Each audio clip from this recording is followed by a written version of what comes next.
প্ৰেমৰ ভয়ংকৰ পৰিণতি, মৃগাংকৰ প্ৰাণহানি, ৰাজুক গ্ৰেপ্তাৰ। নমস্কাৰ, অসম নিউজ এক্সপ্ৰেছলৈ আপোনালোকক স্বাগতম। আজি আপোনালোকৰ মাজলৈ লৈ আহিছোঁ এক চাঞ্চল্যকৰ ঘটনা।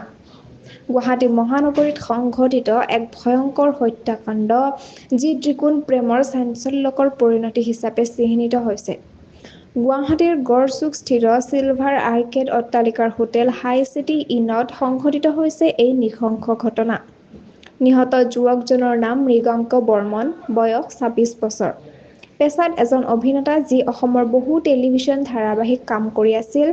সোমবাৰে দুপৰীয়া মৃগাংক এজন ৩৬ বছৰীয়া যুৱতীৰ সৈতে হোটেলৰ ২০৯ নম্বৰ কোঠা বুক কৰি প্ৰায় ৩ ঘণ্টামান সময় কটায়। হোটেলৰ পৰা ওলাই অহাৰ পিছতেই দুয়ো গাড়ী পাৰ্কিঙত কাজিয়া হয়। সেই সময়তে ৰাজু নামৰ লোকজনে ছুৰীৰে মৃগাংকক আক্ৰমণ কৰে।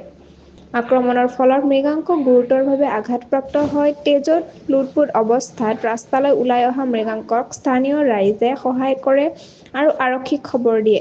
যদিও হস্পিটেলত ভৰ্তিৰ পাছতো তেওঁ চিকিৎসাধীন অৱস্থাত মৃত্যুবৰণ কৰে।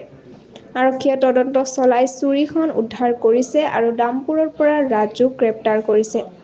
আৰক্ষীৰ পূৰ্ব প্ৰাথমিক তদন্ত অনুসৰি ৰাজু এই হত্যাকাণ্ডৰ প্ৰেৰণাৰ মূল আছিল যুৱতীগৰাকীৰ সৈতে থকা তেওঁৰ দুবছৰীয়া প্ৰেমৰ সম্পৰ্ক।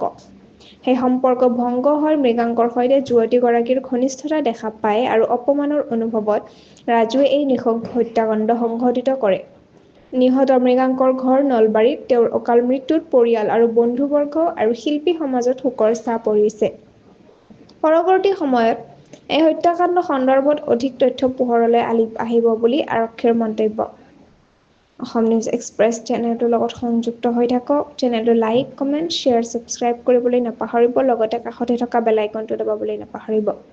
ধন্যবাদ।